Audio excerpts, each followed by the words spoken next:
Hello, kamusta tayong lahat? I praise the Almighty Father, the Creator of heaven and earth, for His unfading love.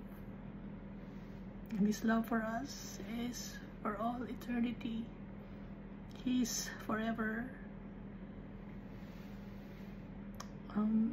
loving, faithful, kind, merciful, full of grace and righteous.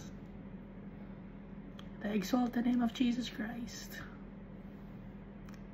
because our Jesus Christ, our Savior, is the same yesterday, today, and forever. Nakalagay yun sa Hebrews chapter 13 verse 8.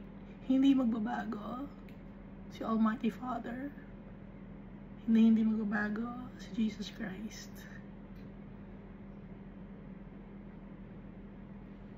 Yung pagmamahal nila sa atin, it's for all eternity. And I praise the Holy Spirit. I thank the Holy Spirit for always reminding us to do the right thing, for comforting us.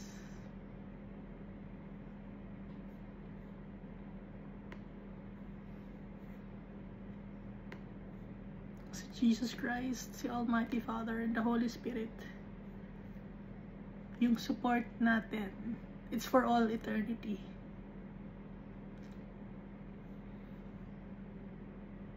And they consider us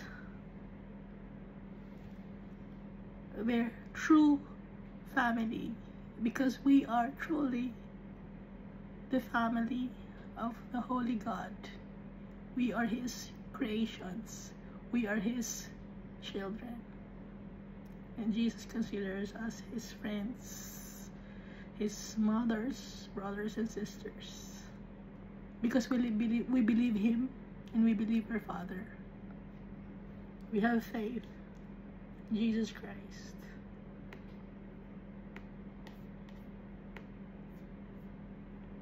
Last time we read Deuteronomy chapter 19. So dito sa Deuteronomy chapter 19, the Lord God ordered the people to install 3 cities. So yung 3 cities na yon, para yon sa mga tao na nakapatay na hindi sinasadya, no? So it's a homicide. Hindi sinasadya, pero nakapanakit ng tao, at yung tao na yon died. So yung mga tao na nakapanakit ng kapwa-tao na hindi nila sinasadya, meron silang city or cities of refuge, no? 3 yung cities of refuge nila. Kung ano yung pinakamalapit sa kanila na pwede nilang takbuhan, doon sila tatakbo. Pero yung mga murderers, hindi pwedeng tumakbo doon, kasi murder, plinano mo yon, meron kang hatred sa kapwa-tao mo. Kaya hindi pwede sila pumunta sa cities of refuge, dahil sinadya nila na patayin ang tao. Pero kung hindi mo sinadya, doon ka pupunta sa cities of refuge. At madadagdagan yung cities of refuge. So 3 ang sabi ni Almighty Father, pero then you shall add 3 more cities besides these 3.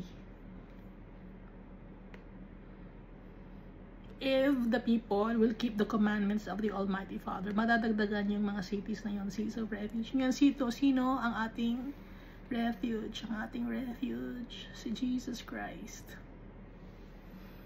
Hindi natin pang kailangan magpunta sa isang city or sa isang lugar para humingi ng refuge. Si Jesus Christ ang ating refuge, si Almighty Father. Kahit anong kasalanan natin, sinadya man o hindi, kung hihingi tayo ng kapatawaran, wholeheartedly, patawarin tayo ni Jesus Christ, the Almighty Father.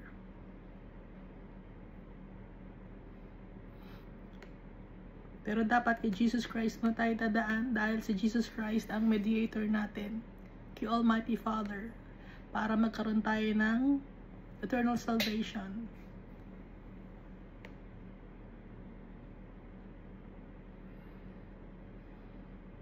At yung mga witness dapat dalawa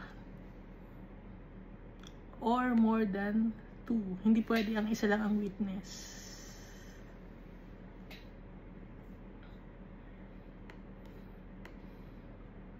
At dito binanggit yung your eye shall not pity, life shall be for life, eye for eye, tooth for tooth, hand for hand, foot for foot. Si Jesus Christ ang sumakop nito. Up to now, effective ang precious blood ni Jesus Christ. Up to now.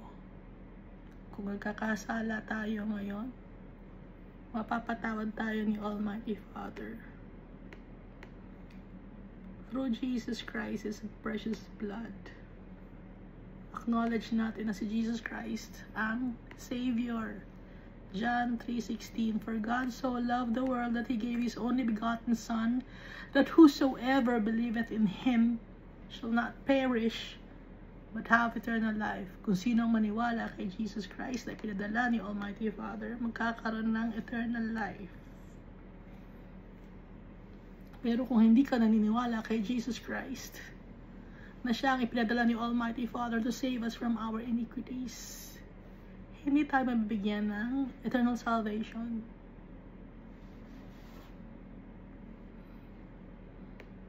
Dahil yung dugo ni Jesus Christ is precious, never nagkasala. He became sin, so that in Him we might become the righteousness of God. Naging magandang tingin sa atin ni Almighty Father. Naging perfect tayo because of Jesus Christ, because Jesus is perfect, blameless.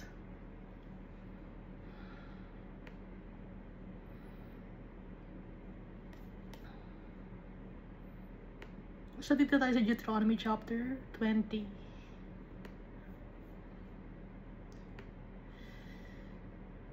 So dito sa Deuteronomy chapter 20, it's about warfare.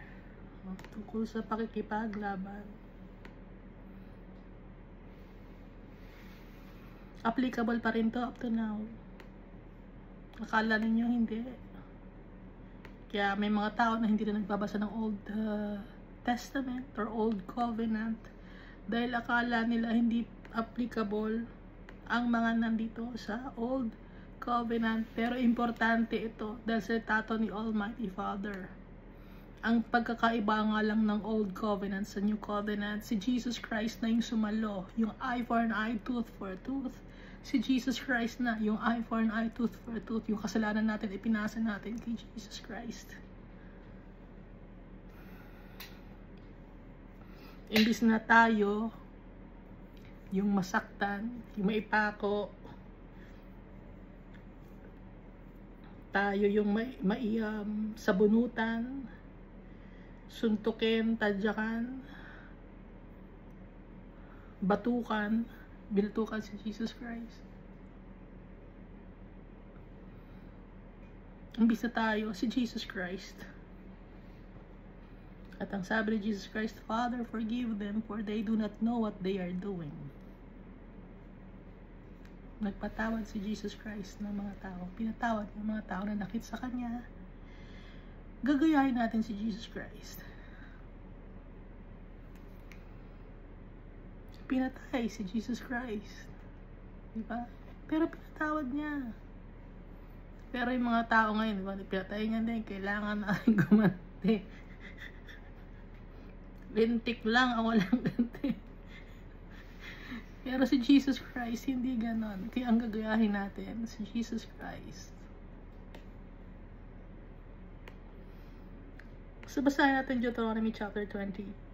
When you go out to battle against your enemies and see horses and chariots and people more numerous than you, do not be afraid of them.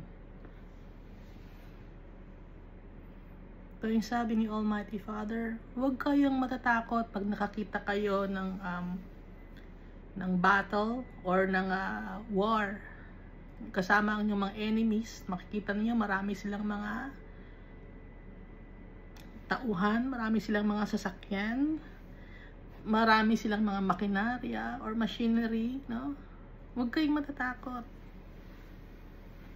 Do not be afraid of them, for the Lord your God is with you.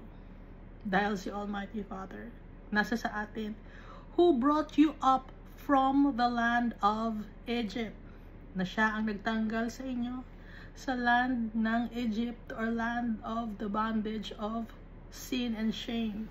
So ano to? Pag nakakita tayo ng mga trials and tribulations sa buhay natin, may mga malaki tayong mga kakaharapin ng mga bagay araw-araw, hindi natin alam kung ano yung mga bagay na yun. May mga problema mas malaki pa sa atin, mas madami. Huwag tayong matatakot dahil si Almighty Father kasama natin. Siya ang nagligtas sa atin from the bondage of sin and shame. Powerful si Almighty Father. Kung hindi mo pa oras, hindi mo pa oras. Kung hindi ka pa kukunin ni Almighty Father, hindi pa. Kahit gaano pa kadami ang mangyayari sa iyong mga bagay, kung hindi ka pa niya gusto kunin ni Almighty Father, hindi ka pa niya kukunin.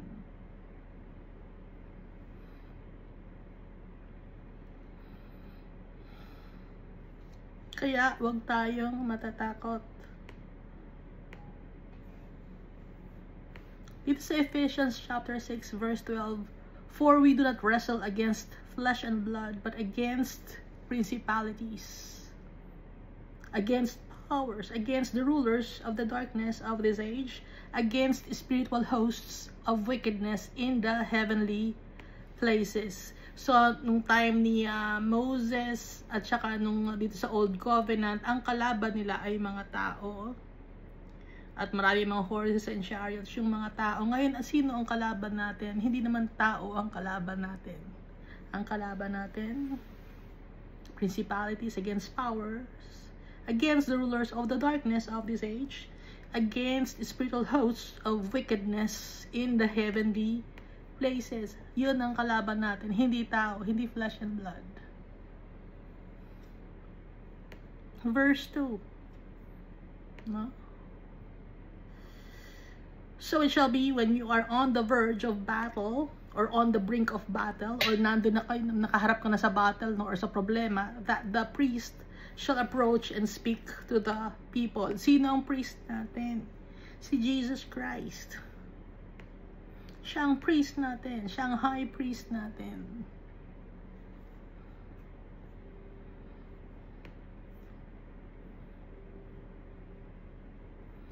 Alam ni Jesus Christ na dito sa mundo marami tayong kakaharapin na mga battle or problema or tribulation. Sa John chapter 16 verse 33, these things I have spoken to you, that in me you may have peace. In the world you will have tribulation, but be of good cheer. I have overcome the world. That's what Jesus said. Napagtagumpayan na niya ang mundo. Kaya hindi tayo dapat matatakot. Isisik natin ang guidance of the Holy Spirit. No? Kakausapin natin si Almighty Father in the name of Jesus.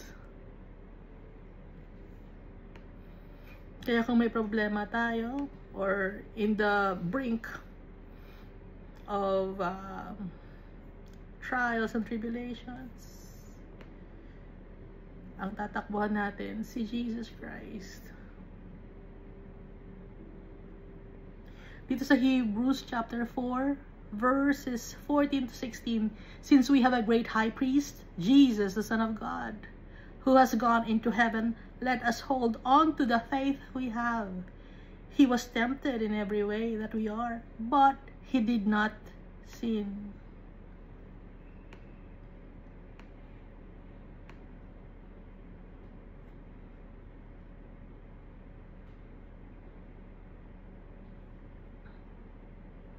And dito naman sa Hebrews chapter 8 verse 1 to 13, Jesus is the high priest of a better covenant. Hebrews chapter 8, verse 1 to 13.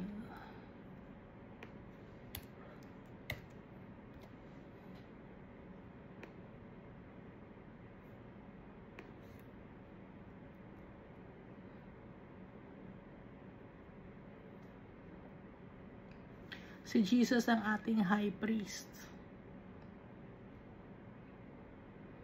Dahil siya yung namamagitan sa atin kay Almighty Father. He's the only mediator. Siya lang ang worthy na maging mediator. To the Almighty Father, wala nang iba pa.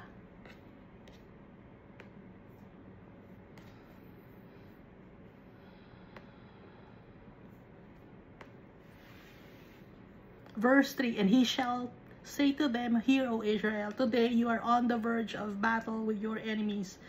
Do not let your heart faint, do not be afraid, and do not tremble or be terrified because of them. Huwag kayong panghinaan ng loob, matakot, kabahan. Huwag kayong manginig. Huwag kayong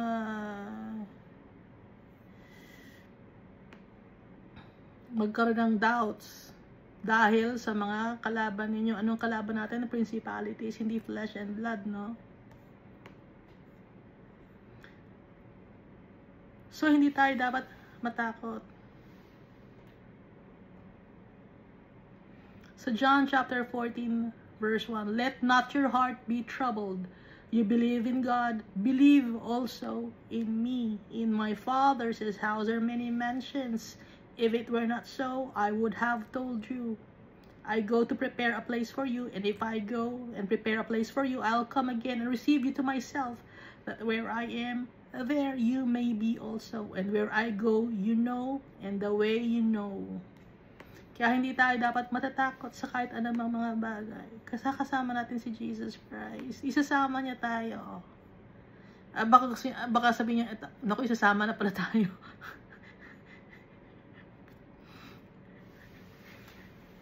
Hindi pa ngayon. May kanya-kanyang time tayo dito sa mundo kung kailan yung ika-6th day natin dito sa mundo, bawat isa sa atin.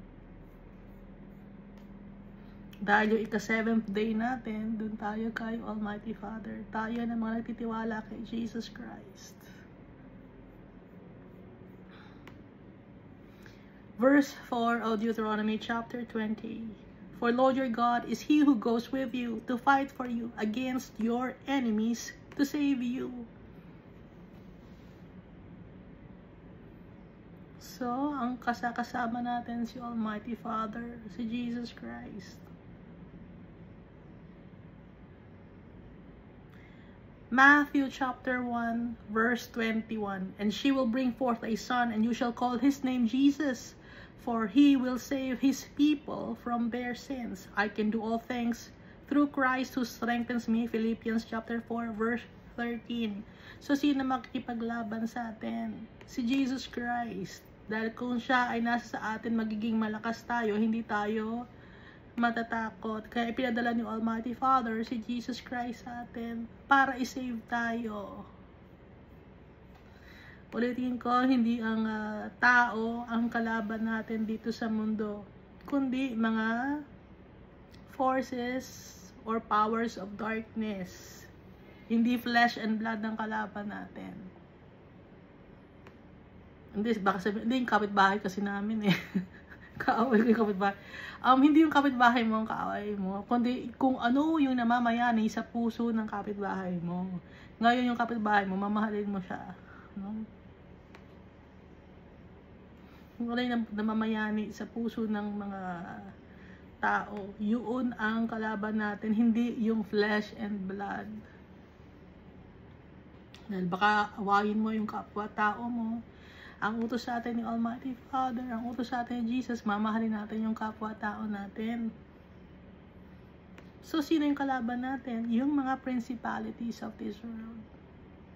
Ngayon, bakit dito sa Deuteronomy chapter 20, ang kalaban ay mga tao? Ito ay isang visualization, pinapakita sa atin ni Almighty Father. The time will come, magkakaroon kayo ng laban, hindi na ng tao. Ang kalaban ninyo ay mga principalities. Ito, yung time na to ay kukunin nila yung kanilang land. So para makuha natin ang ating land, ang ating inheritance, ang makakalaban natin, yung mga principalities of this world. And sometimes yung will natin, yung tayo, dapat i-deny natin yung sarili natin. Take up our cross and follow Jesus. Kasi tayo, nagkakaroon din tayo ng struggle sa sarili natin.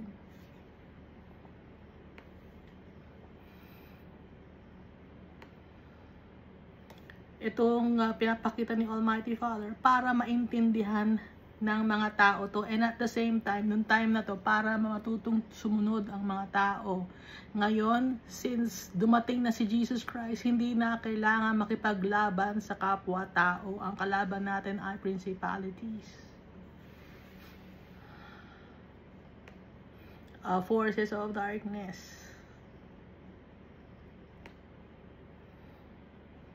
Ginagawa lang ni Almighty Father to as visualization para maintindihan ng tao.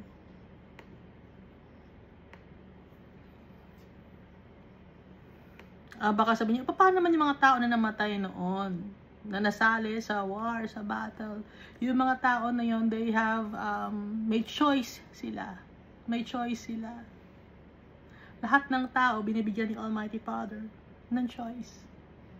Ngayon, umakto sila kung ano ang choice nila. Kung ano ang choice nila, yun ang kanilang what you sow, you will reap. Yun ang kanilang aanihin. No? Kung ano ang choice mo, yun ang aanihin mo. Kung ano ang itinanim mo. Ngayon may choice tayo. Kasi nga tayo rito pinanganak sa mundo, batch by batch tayo. Hindi tayo sabay-sabay.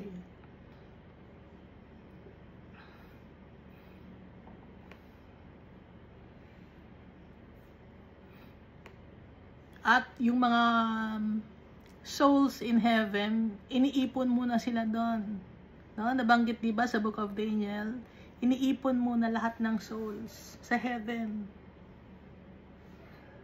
Ang dating ang time, ibibigay sa atin ng inheritance natin, yung birthright natin, pag kumpleto na tayo, kasama ni Almighty Father, saka ni Almighty Father ipapresent sa atin ang ating inheritance, ang ating birthright. Nabasa natin sa Book of Daniel, di ba? Sabi kay Daniel, magpahinga ka muna, antayin mo muna ang iyong mga kapatid. At nakalagay rin yun sa Book of Revelation. Hanggat antayin nyo muna ang inyong mga kapatid na kagaya ninyo. No? Saan ba yun? Revelation.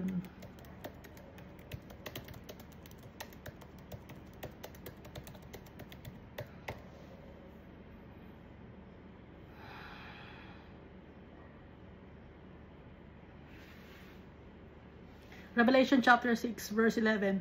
Then a white robe was given to each of them, and it was said to them that they should rest a little while longer until both the number of their fellow servants and their brethren who would be killed as they were was completed. Hanggang makumpleto.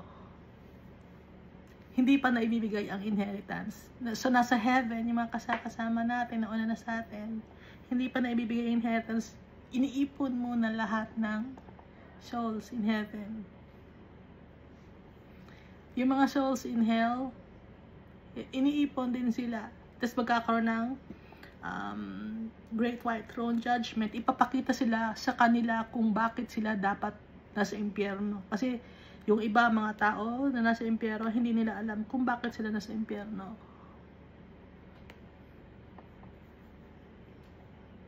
Verse 4 na tayo, no? Ulit natin, for Lord your God is He who goes with you to fight for you against your enemies to save you. Isa-save tayo ni Almighty Father. Sa lahat ng bagay, pag magtitiwala tayo kay Jesus Christ. Kasama natin. pagkasama natin si Jesus Christ, kasama na rin natin si Almighty Father. Because, ang sabi ni Jesus, the Father and I are one. Not because iisa sila, no? Kundi iisa ng goal kung ano ang utos ni Almighty Father. Yun ang susundin ni Jesus Christ.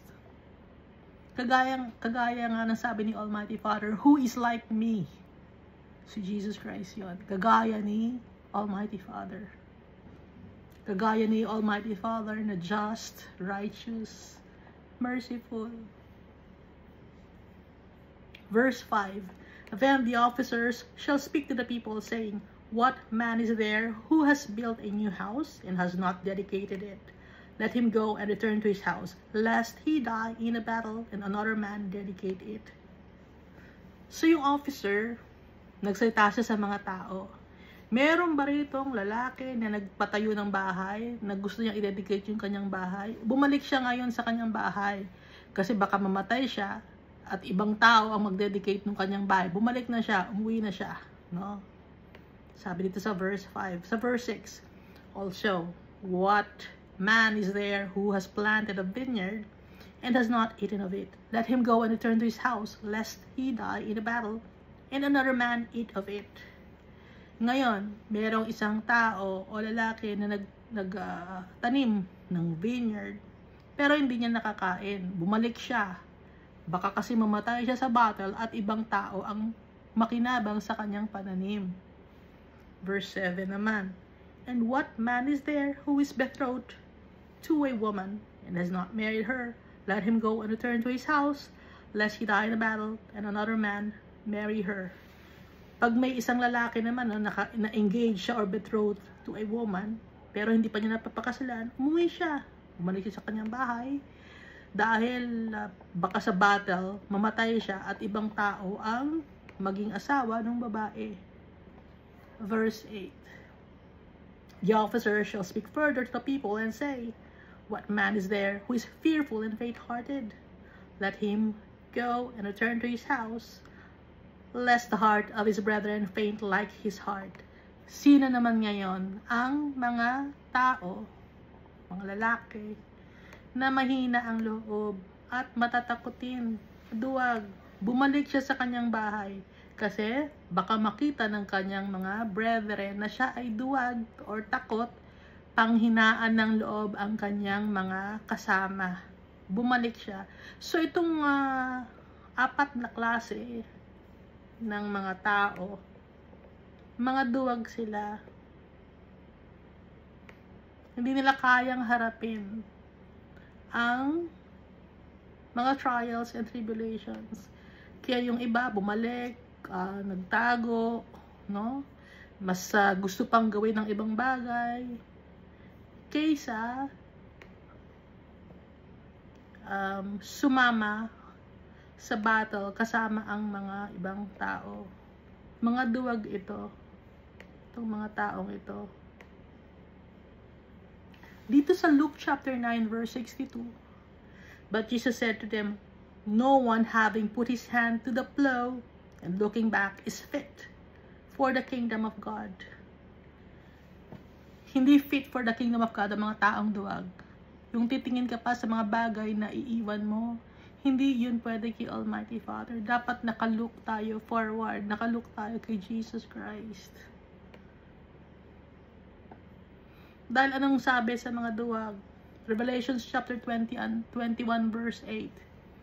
But the cowardly, unbelieving, abominable, murderers, sexually immoral, sorcerers, idolaters, and all liars shall have their part in the lake, which burns with fire and brimstone, which is the second death. Yung mga duwag, kaya hindi tayo dapat maging duwag, kasi karamihan ng mga tao, duwag ngayon, ayaw i-share ang salita ng Diyos, ayaw mamuhay ng naayon kay Almighty Father. Mas gusto nila ang validation ng ibang tao. Mas gusto pa nilang gawin ng ibang mga bagay na mas convenient sa kanila kaysa sundin si Almighty Father. Yung mga tao na yun, duwag yun. Hindi sila pwede kay Almighty Father. Hindi yun pwede kay Jesus Christ. They are not fit for the kingdom of God.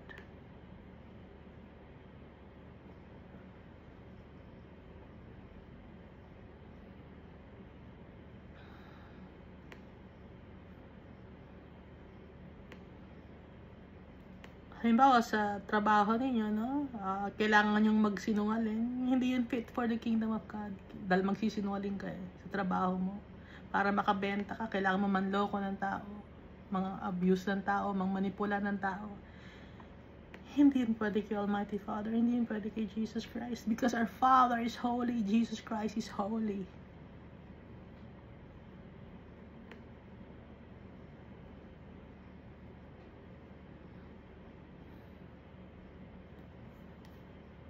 Hindi tayo dapat matakot. Ibibigay natin lahat kay Jesus Christ. Dahil si Jesus Christ, strong siya.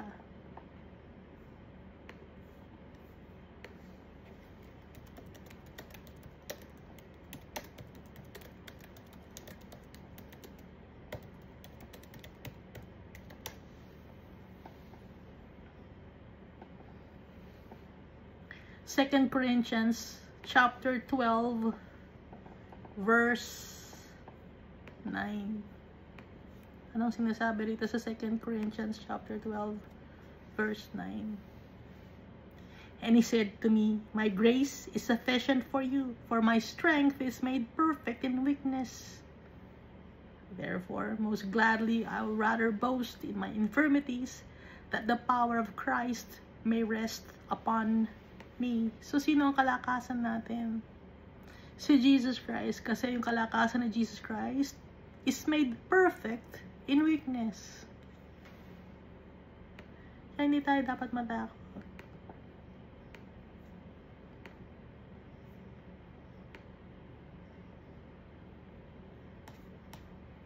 Verse 9. And so it shall be.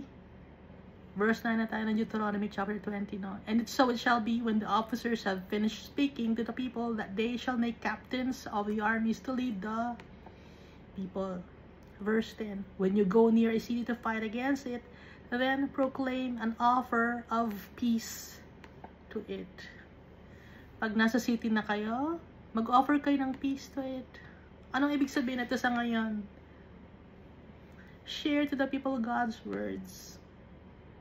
Kasi sino ang peace? Prince of Peace? Si Jesus Christ. Ina-apply natin ito, no? Itong Deuteronomy 20 na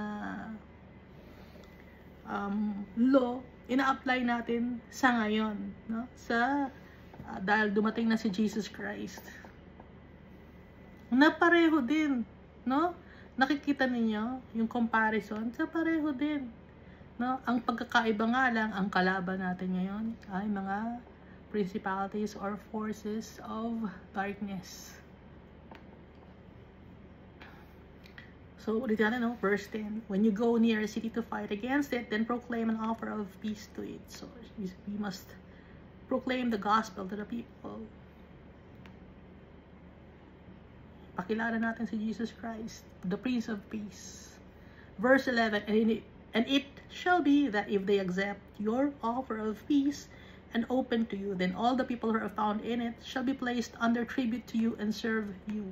Dito, kung tinanggap ng mga taong offer of peace na mga Israelites, sila ngayon ay magiging tribute at magsuserve sila sa mga Israelites.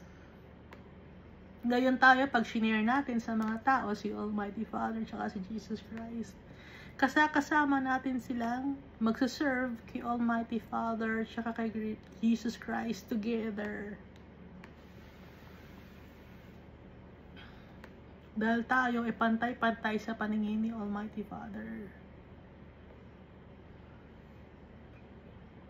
Pag tinanggap nila si Jesus Christ, no, dito sa verse 11, if they accept your offer of peace, so if they accept Jesus Christ, no, sabay-sabay tayo naglilingkod kay Jesus Christ at kay Almighty Father.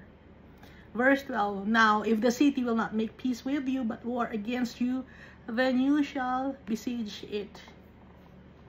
Dito sa Old Covenant, ibibesiege mo yung city kung hindi gusto ng peace. Ngayon,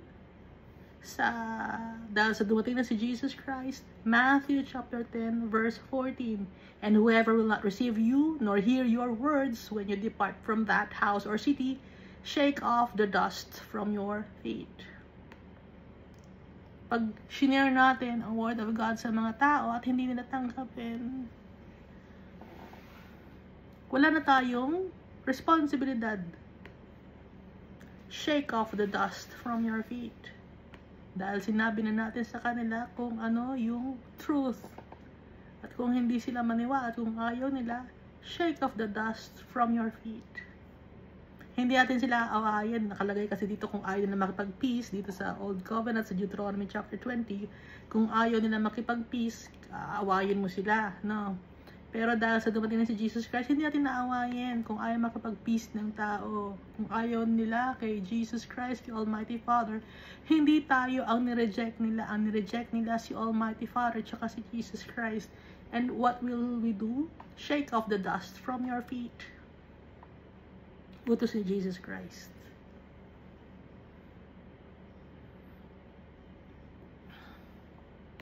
Verse 13. And when the Lord your God delivers it into your hands, you shall strike every male in it with the edge of the sword. But the woman, the little ones, the livestock, and all that is in the city, and all its spoil, you shall plunder for yourself, and you shall eat the enemy's plunder, which the Lord your God gives you. Thus you shall do to all the cities which are very far from you, which are not of the cities of these nations, but of the cities of these peoples, which the Lord your God gives you as an inheritance. You shall let nothing that breathes remain alive. Verse 13 to 16. Ngayon, anong gagawin natin ngayon dito? Kung hindi tanggapin, anong mangyayari ngayon? Si Almighty Father, ang gagawa ng paraan, yung mga makukuha pa rin natin ang ating inheritance. Si Almighty Father ang maggagawa ng way for us to get our inheritance, our birthright.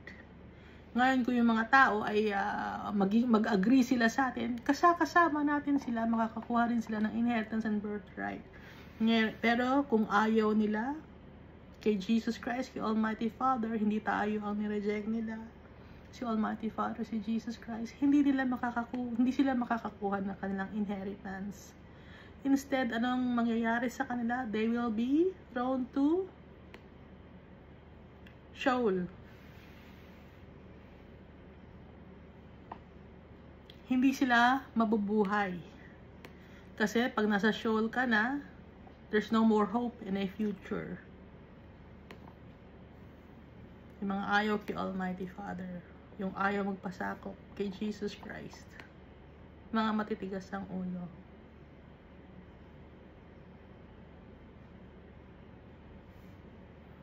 But tayo, makukuha natin ang ating inheritance. We will be abundant. The Almighty Father will bless us.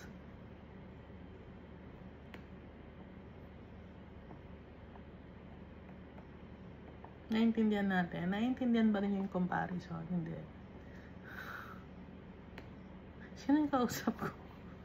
Mama, naintindihan ba yung comparison?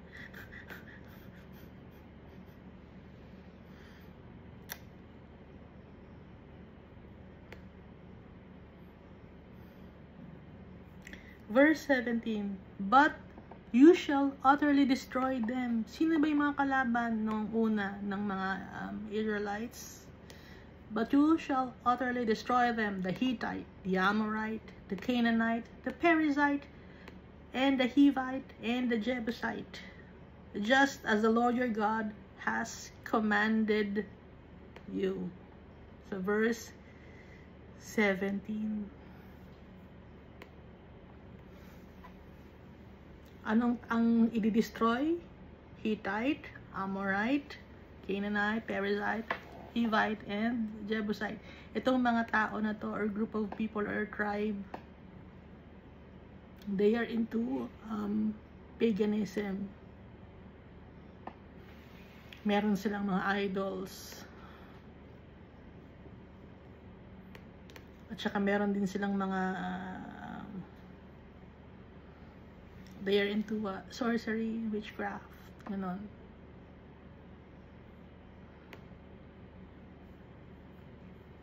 So, itong mga Hittite, Amorite, Canaanite, Perizzite, Hivite, and Jebusite symbolizes the bondage of sin and shame. Nire-represent ng mga group of people na to or tribe na to ang mga kasalanan. Ano ba yung mga kasalanan? Lagi kong binabanggit yung Romans chapter 1 kasi doon kumpleto, no? Dahil baka makaligtaan or hindi maisip ng mga tao na kasalanan pala yung ginagawa nila, hindi nila alam, no? Kaya ang nakalagay kasi dito sa Romans chapter 1, kaya lagi kong binabanggit, no? Kasi inasa-isa ni Paul.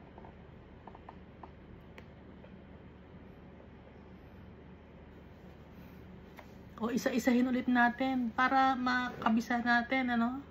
Sa Romans chapter 1, ano ba yung bondage of sin and shame? Kahihiyan, kadumihan, kasalanan. Sinisimbolize ng Hittite, Amorite, Canaanite, Perizzite, Hivite, and Jebusite na dapat i-destroy. Dapat ba tayo na tao ang i-destroy natin? Hindi tao ang i-destroy natin. Ano ang i-destroy natin? Yung gawain ng wickedness, principalities of darkness, evil deeds, no?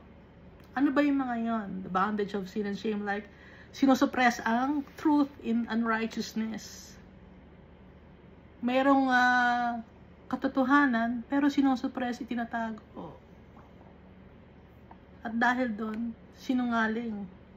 Ano pa ang bondage of sin and shame? They did not glorify the Lord our God as Father, nor were thankful. Hindi nagpapasalamat ang mga tao kay Almighty Father. Kasalanan yon. Dahil hindi sila nagpapasalamat kay Almighty Father. Dahil lahat ng mga bagay dito sa mundo dapat natin ipagpasalamat kay Almighty Father. Ultimo hiningan natin. Bawat segundo ng buhay natin. Lahat ng mga bagay na tinatamaan sa atin, na-experience natin, pasalamat tayo sa tatay natin. May mga taong hindi sila nagpapasalamat kay Almighty Father. Futile in their thoughts.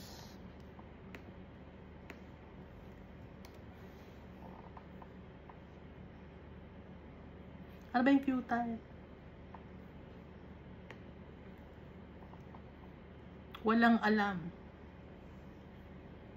Walang value yung nasa utak ng mga tao. Unprofitable. Unproductive. Bakit naging unproductive ang tao? Baka sabihin niya, bakit naging unproductive? Masipag naman. Pag ang tao ay hindi niya ginagawa ang utos ni Almighty Father, hindi niya na-apply ang katuruan ni Jesus Christ, unproductive ang tao. Kahit sabihin mo na napakasipag ng tao na to, pero kung gumagawa siya ng wickedness, that's futile in thoughts and in actions. Ano pa? Foolish hearts were darkened. Maitim ang puso. Cloudy ang puso, hindi malinis ang puso. Yung motive niya madumi. Yung intention ng puso ng tao hindi tama in the eyes of the Almighty Father. Ano pa? Professing to be wise, they became fools. Nagsasabi sila na sila ay wise. Marami silang alam, pero sa sobrang kapag ka-wise nila, sila ay nagiging fools. Alam ni Almighty Father kung sino yung mga tao. Ano yung example? Yung mga tao na nagsasabi na para maging matalino ka, ganito ang gawin mo. That's foolishness in the eyes of the Almighty Father. Marami kang dapat gawin para humaba ang buhay mo rito sa lupa, para yumaman ka, ganito ang gawin mo. That's foolishness. Professing to be wise, they became fools. Ano pa? They changed the glory of the incorruptible God into an image made like corruptible man. Si Almighty Father, incorruptible siya. Hindi siya madumi. Pero gumawa ang tao ng image gaya ng tao. At sinasabi na yun si Almighty Father. Sinasabi na yun si Jesus Christ. Isinasama si Almighty Father, holy si Almighty Father, isinasama ninyo sa isang kahoy.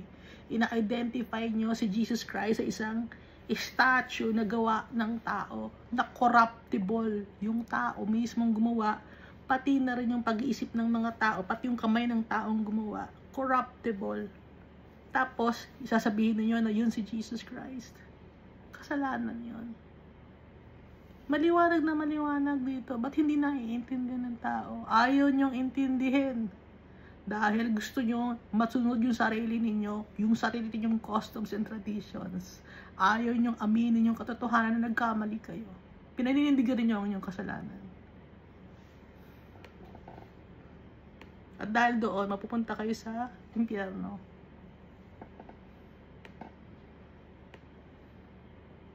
Hindi kayo nagpapakumbaba kay Almighty Father. Hindi kayo manghingi ng sorry sa mga tao. Marami ng mga tao na punta ng impyerno dahil sa mga kapabayaan ng mga tao na hindi nagbabasa ng salita ng Diyos.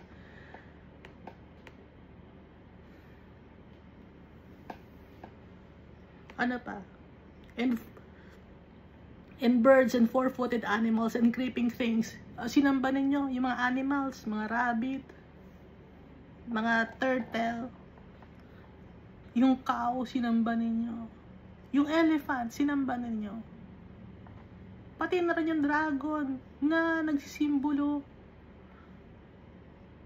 ng kadumihan, nagsisimbolo ng wickedness, sinamba ninyo. Leon, sinasamba ninyo. Ano ba? Lahat na lang ng mga hayop, sinamba ninyo.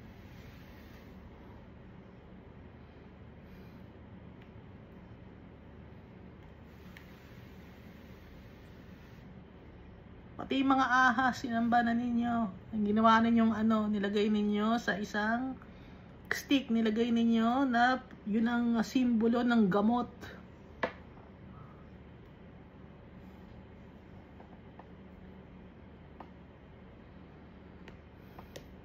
Yung ibon, sinamba ninyo, simbolo ng katalinuhan. Yung owl, sinamba ninyo yun.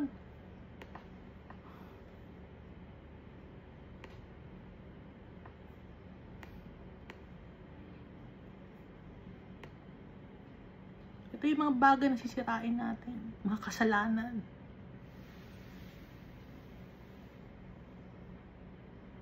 Women exchange the natural use for what is against nature. Yung mga babae, in exchange yung natural use for what is against nature. Ano pa? Yung mga lalaki, leaving the natural use of the woman, burned in their lust for one another, men with men, committing what is shameful, and receiving in themselves the penalty of their error, which was due. Babae sa babae, lalaki sa lalaki. O may magsabi, hindi, naman ako, non-sexual naman ako, pansexual. Ano yun? Bakit ganon?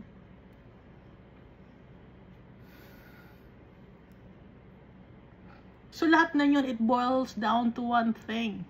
Sexual immorality. Sasabihin mo, pansexual ka, pwede ka sa babae, pwede sa lalaki.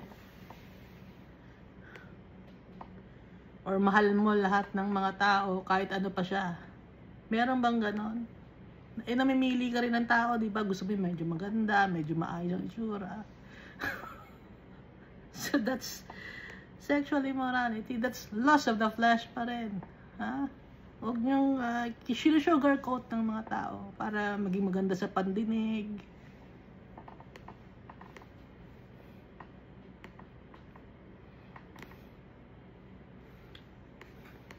Meron pa mga nagsabi na Christian daw sila, pero they have relationships with the same gender.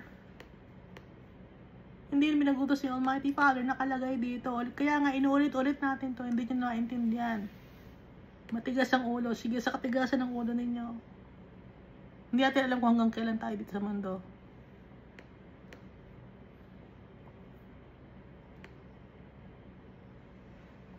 Bakit? Gusto nyong, you want to feel good about yourselves? If you want to feel good, si Jesus Christ, lalapitan natin. Si Almighty Father. Sila makakapag-heal sa atin. Sa mga pains and sufferings na pinagdaanan natin, kaya nag-iba kayo ng gusto nyo na maging partner. The Almighty Father allow those things to happen to you. Kung meron kang mga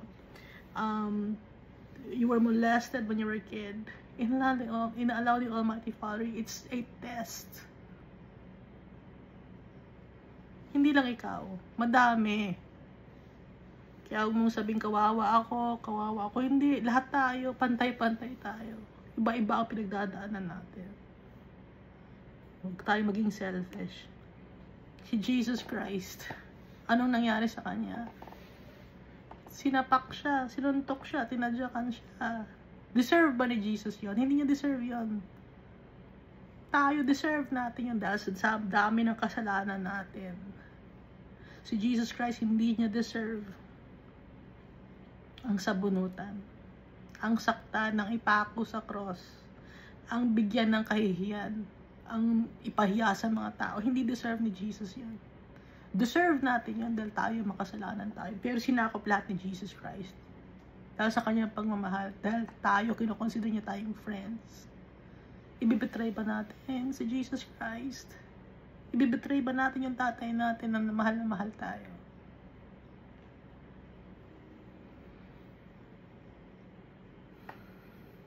Ngayon kung ibibetray mo, selfish ka. Selfish.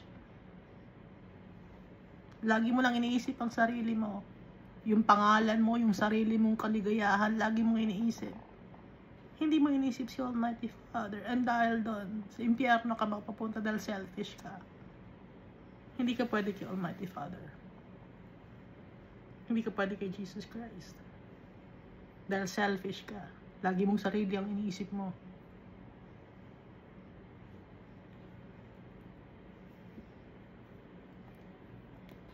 Sexual immorality. Wickedness. Itong mga sisirain natin sa buhay natin. Greediness or covetousness. Greedy ka, swapang ka. Ano pa? Maliciousness. Ano ba yung maliciousness? Yung hostile ka sa mga tao. Mean ka sa mga tao. Ano pa? Full of envy. Inggit. Kaya nasisira ang buhay natin dahil ano ang gusto natin? Power, fame, and wealth. Dahil sa inggit, hindi kailangan yumaman ako, hindi kailangan sumikat ako, hindi kailangan mapunta na sa akin lahat. May inggit. Nasisira ang buhay natin dahil doon. I-let go natin ang mga bagay na yon para masira ang bondage of sin and shame. Nakalagay dito sa Deuteronomy chapter 20 verse 17, you shall utterly destroy them. Hindi mga tao ang kalaban natin, tayo mismo at yung forces of darkness. Ano pa? Murder. May mga paninirang puri, murder na rin yan. Yung chismis mo yung kapwa-tao mo. Sabi mo, trabaho mo yan. Mag-iba ka ng trabaho. Strife, pagkakabaha-bahagi. Gusto mo mag-away mga tao. Gusto mo yung government, magkagulo na. O yan, nagkagulo na nga. Alam niyo yung birth pains? Di ba laging binabanggit yung birth pains dito sa may Book of Revelation? Yung mga na-experience natin ngayon na mga tragedies in the society, birth pains yan. Di ba bago manganak ang isang babae, yung hilab ng tiyan, mabagal lang, no? May mga yung interval ng sakit ng hilab ng tiyan, Dati, mga isang araw hihilab. Ganun ba yun? Isang araw? Hindi ako... Isang araw humihilab. Tapos, dati isang araw humihilab ba? Ngayon, ano na, every 12 hours, humihilab na yun siyan. O, after some time, ang hilab nan siyan, every 10 hours. O, after some time, every 9 hours ang hilab nan siyan. Paliit ng paliit yung interval ng time ng paghilab. Ano ba yung paghilab? Pagsakit nan siyan. Para mga anak. Ngayon, mabilis na, di ba? Pagkatapos ng sunog, may lindol, may calamity kung ano, may tsunami, sunod-sunod, volcanic eruption, sunod-sunod. Bakit mabilis? Bakit mabilis na ngayon ang birth pains? Kaya mabilis na yung birth pains. Bakit? Anong sabi sa Book of Revelation? Birth pains pa lang naranasan natin. Hindi pa ito yung time ng pagdating ni Jesus, birth pains pa lang. Hanggang sa magiging maliit na yung time interval ng birth pains. Ibig sabihin, malapit na dumating si Jesus Christ. Sign yon. Ha? Kaya pati yung mga pag-aaway-away, birth pains na rin yan, kaguluhan, deceit, panloloko. Ang daming mga manloloko ngayon. Sa internet, ang daming manloloko, mga demon-possessed people. Mga nanghingi ng tithes, na hindi naman dapat manghingi ng tithes. Demon possession. Hindi in-explain sa mga tao kung bakit kailangan magbigay ng tithes. Kailangan magbigay ka ng tithes. Yan ang nakalagay sa Bible. O explain mo, saan galing yan? Hindi mo in-explain. That's deceit.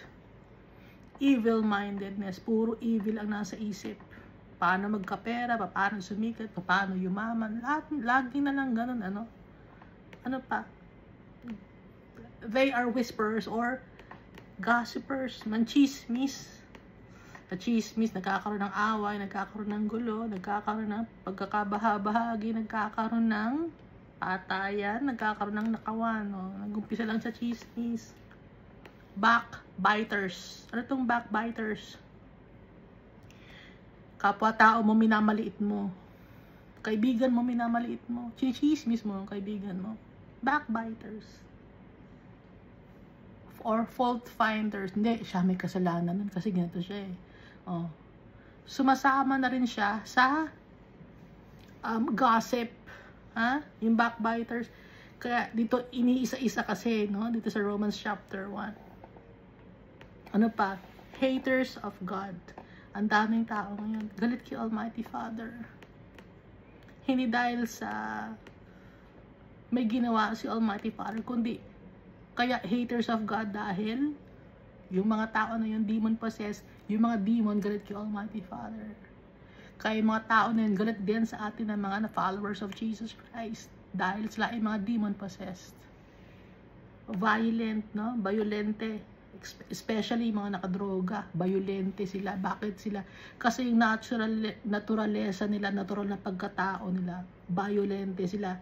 Ngayon, pag nakapagdroga or nakainom ng alak or kung ano man ang ginawa nila na makapag-iba ng isip nila, actually hindi na iba ang isip nila, naturalesa ng nila yon, natural na hindi nila nakokontrol ang sarili nila, yung natural nila ang lumalabas. Proud, mayayabang, boasters, ganoon din, mayayabang kung ano nang pinagyayabang, nagsisinungaling na sa sobrang kayabangan. Inventors of evil things. Ano yung mga invento ng evil things? Mga invento na para pagkakaperahan, para makapanloko ng tao. Marami pang mga invento ng kadumihan sa mundo. Disobedient to parents. Hindi nila respeto ang mga magulang nila. Baka sabihin, hindi, yung magulang kasi sinaktan ako ng bata. Kung hindi mo man kung maging disobedient ka man, dapat irespeto mo. Dahil sa kanya ka pa rin galing. Ayaw ni Almighty Father ng disobedient to parents. Bakit? Si Almighty Father, tatay natin siya. Kung yung magulang natin dito sa mundo na nakikita natin, disobedient tayo, paano pa kaya si Almighty Father na hindi natin nakikita sa ngayon? ang susundin natin. Undiscerning or apathetic. Walang pakialam. Walang pakialam sa naramdaman ng tao, walang pakialam sa kung ano man, kung kumakain ba yung tao or may nakita man siyang nakahandusay sa kalye, walang pakialam. Apathetic. Untrustworthy. Hindi mapagkakatiwalaan. Sa maliit na bagay, hindi mapagkatiwalaan. Sa buhay niya rito na binigay ni Almighty Father, hindi siya mapagkatiwalaan. Paano pa kaya mga malalaking bagay na bibigay ni Almighty Father gaya ng inheritance at ng birthright? Paano na?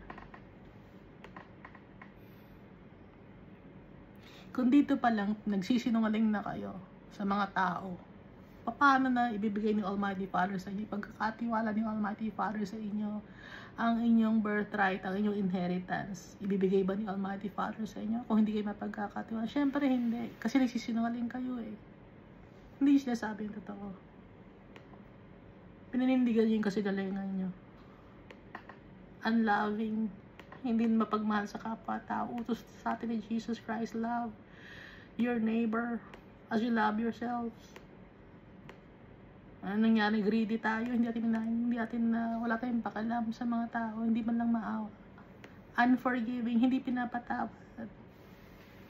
Hindi ko siya papatawarin. Gumapang sa lusa. Meron ako narinig na gano'n. Hindi ko papatawarin kahit may gano'n na tao. Ano na to? Movie ba to? Ba't ganyan magsalita yan? Unmerciful, hindi maawain. Kunyari naawa pero gusto ng kapalit. Kunyari naawa pero gusto ng approval ng tao. Gusto sabihin na magaling ka. Ang bait naman ng tao na yun, nagbibigay. Pero ang totoo, sa puso ng tao na yun na nagbigay, nanggigigil siya. Hindi siya totoong hindi siya totoong mapagbigay. Pakitang tao lang ang kanyang ginagawa. Kaya nga ang utos sa atin ni Jesus Christ, kung magbibigay ka sa tao, huwag mo na i-broadcast. Ngayon, kung broadcast mo pa, di unmerciful, hindi ka naaawa, gusto mo lang magpa-famous, gusto mo lang ng magpasikat sa mga kapwa-tao mo. Not only do the same, but also approve of those who practice them. Hindi lang itong mga to ang ang dapat nating tanggalin sa buhay natin or tayo sa kalooban natin, kundi pati na rin yung mga nag-a-approve. Halimbawa, ikaw ay isang mapagkakatiwalaan ka naman. Ano ka naman, nagpapatawad ka naman ng tao. At saka mapagkakatiwalaan ka naman. Pero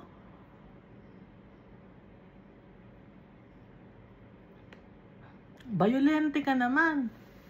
O hindi rin papayag si Almighty Father. Dapat lahat ng ito ay ex sa'yo itong mga itong ginagawang kadumihan na to. Kaya nga, utterly destroy them. Verse 17 of Deuteronomy chapter 20. Ngayon, kung may kakilala ka na siya ay violent, siya ay mayabang, boasters, or nag-imbento siya ng kasinungalingan kahit hindi ikaw ang nag-iimbento, kung may kakilala ka at hindi mo pinagsabihan at approve ka sa ginagawa niya, siya mismo nagchichismis pero hindi ka naman nagchichismis, or nang backbiter siya, hindi naman nakikinig ka lang, ganon, tahimik ka lang, it means you approve of those who practice them. Deserve ko mo rin ang mamatay. Kasi you tolerate those people, you enable them.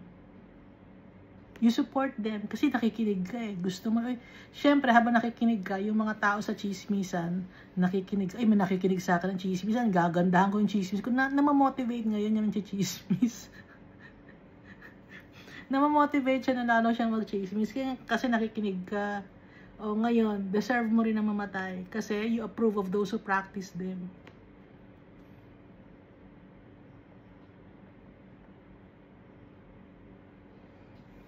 Ngayon, halimbawa, isa lang dito ang hindi mo magawa, shoot na agad sa impyerno, ha? Nakalagay ito sa James chapter 2. Kasi, kailangan ba lahat? Hindi ko gagawin yan. Oo, lahat.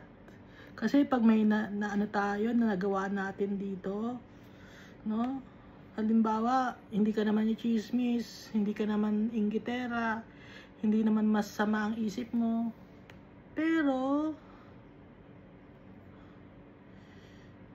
may relationship ka with the same gender as you are,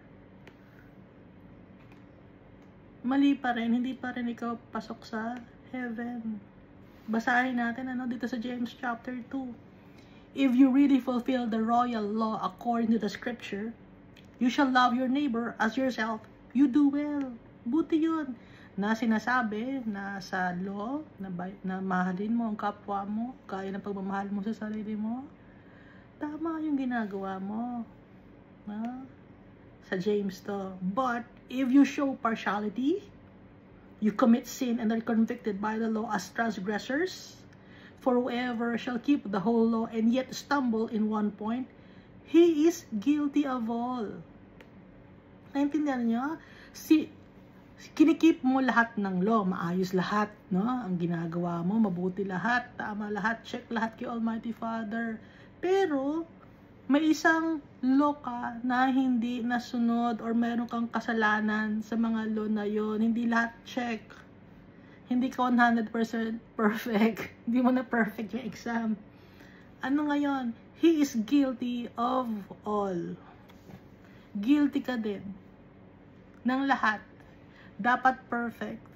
Hindi pwedeng may isa ka na hindi gawin.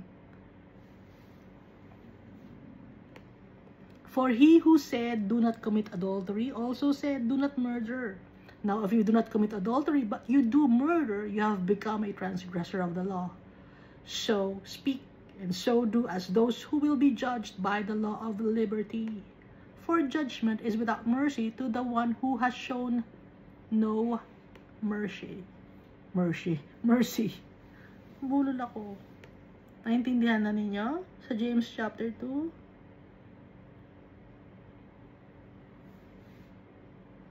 Verse 8 to 13. Kung may magawa man tayo na isa sa mga law dito, wala na, hindi tayo makakapunta sa heaven. Kasi, our Father is perfect. He's blameless. Ngayon, paano tayo makakapunta sa heaven? Madumi tayo. We need Jesus Christ to strengthen us. Na pagtagumpayan ni Jesus Christ ang mundo na to at mapagtatagumpayan din natin.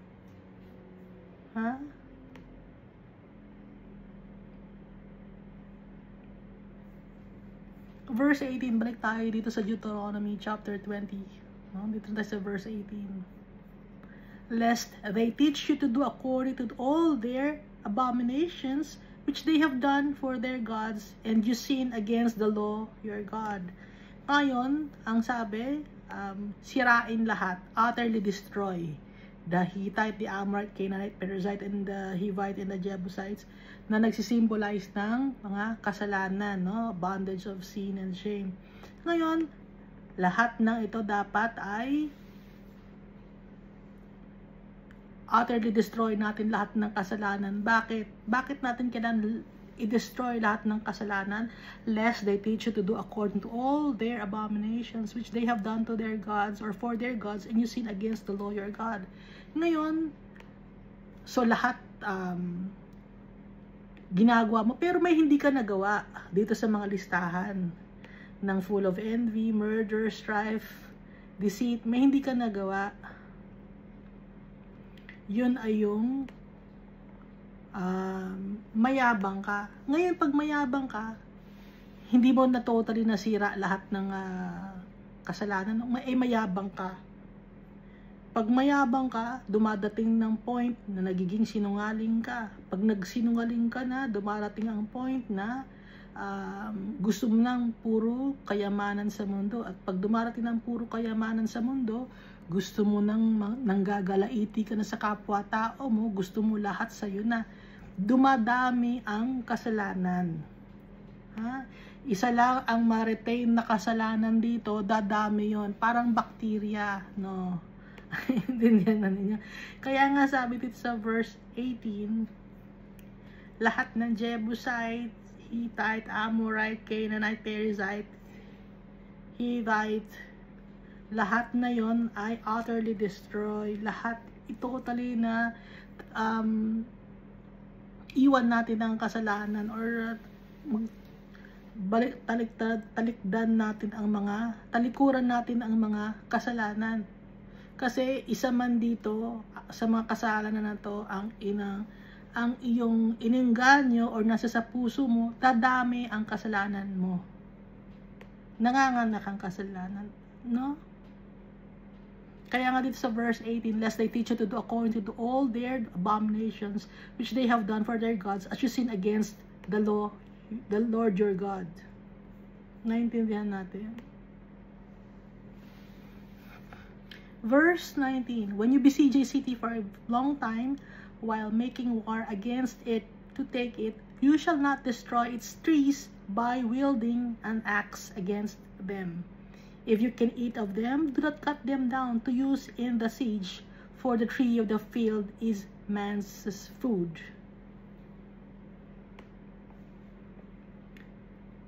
Ngayon, doon sa city na yon, merong mga puno. Hindi mo dapat sirain yung mga puno na namumunga. If you can eat of them, do not cut them down to use in the siege, for the tree of the field is man's food. Huwag mong puputulin kasi namumunga yun, pagkain yun. Verse 20 and the last verse of Deuteronomy chapter 20. Only the trees which you know are not trees for food, you may destroy and cut down, to build siege works against the city that makes war with you until it is subdued. Anong ibig sabihin nito? Yung puno, hindi mo dapat putulin kung may bunga ang puno. Sabi dito sa verse 19, dahil makakain mo yung puno. I mean, yung bunga ng puno, no? Huwag mong puputulin.